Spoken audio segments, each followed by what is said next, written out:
അതെനിക്ക് ബേസിലിന്റെ ഭയങ്കര ഇൻസ്പയറിംഗ് ഒരു പരിപാടിയായിട്ട് തോന്നിയിട്ടുണ്ട്. ബേസിലിന് ഭയങ്കര പേടിയായിരുന്നു ആദ്യമൊക്കെ. ചുമ്മാ വെറുതെ ഇന്റർവ്യൂവിനൊക്കെ വന്നിരുന്നു പൃഥ്വിരാജുള്ള എക്സ്പീരിയൻസ് പറയാം, എവിടെയെങ്കിലും തുടങ്ങണ്ടേ ആദ്യമൊക്കെ എന്ന് പറഞ്ഞാൽ അങ്ങനെ ചുമ്മാ അല്ലാതെ ഇങ്ങനെ. അനശ്വര ഇപ്പൊ ചെയ്യുന്ന സിനിമകൾ നമ്മൾ റിലീസിന് ഒരുങ്ങുമ്പോൾ നമ്മൾ എല്ലാവരും പറയും ഈ സിനിമ ഹിറ്റ് അടിക്കുന്നു പറയാറുണ്ട്. ഈ ഭാഗ്യ നടി എന്നൊരു പേര് വരുമ്പോൾ അനശ്വരയ്ക്ക് അത് എങ്ങനെയാണ് എടുക്കുക? ഞാനത് എവിടെയും ഞാൻ വിചാരിക്കുന്നില്ല, ഞാൻ എവിടെയും പറയുന്നില്ല, അങ്ങനെയൊന്നുമില്ല. ഞാനൊരു ഭാഗ്യ നടി എന്നുള്ളൊരു ഫാക്ടറൊന്നും ഞാനത് ആ ഒരു സാധനമൊന്നും എടുത്ത് തലയിൽ വെക്കാൻ ആഗ്രഹിക്കുന്ന ഒരാളല്ല. എനിക്കത് വേണ്ടതാണ്.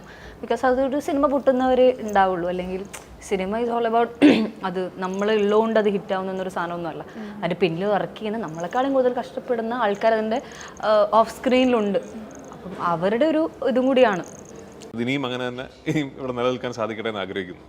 അനശ്വര, നമ്മുടെ ഈ ഒരു സിനിമയിൽ നമ്മുടെ ലോക്ക്ഡൗൺ സമയത്ത് നമ്മുടെ മനസ്സ് കീഴടക്കിയ കുറേ ഇൻഫ്ലുവൻസേഴ്സ് ഉണ്ട്, കുറേ കോമഡി വീഡിയോസിലൊക്കെ കൂടെ. അപ്പോൾ അങ്ങനെ കുറച്ച് പേര് നമ്മുടെ ഈ മൂവിയിലുണ്ട്. അതുപോലെ തന്നെ അനശ്വര ഈ ഒരു മൂവിയിൽ 21 ദിവസത്തോളം ആ ഒരു സെയിം അറ്റേറിൽ, കല്യാണപ്പെണ്ണിൻ്റെ അറ്റേറിൽ ചെയ്യുന്നുണ്ടായിരുന്നു. അപ്പോൾ ഓൾറെഡി ഈ ഒരു കോമഡിയൊക്കെ ചെയ്യുന്നവരാകുമ്പോൾ തന്നെ ഫൺ എലമെൻറ്റ്സ് ഒരുപാട് കൂടുതലായിരിക്കും. അപ്പോൾ ഇവരുടെ സൈഡിൽ നിന്ന് ഡെയിലി ഈ ഒരു സെയിം അറ്റേറിലൊക്കെ വരുമ്പോൾ അവർക്ക് എന്തായിരുന്നു അവരുടെ കമൻസ് ഒക്കെ? അതുപോലെ തന്നെ അത് ഒരുപാട് ലൈക്ക് മടുത്തോ ആ ഒരു അറ്റേറിൽ ഡെയിലി വരുമ്പോൾ? അവരും സെയിം അറ്റേർ തന്നെയായിരുന്നു 21 ദിവസവും. പിന്നെ ഒരു കാര്യം, ഞാൻ ജനിക്കുമ്പോഴേ ഞാൻ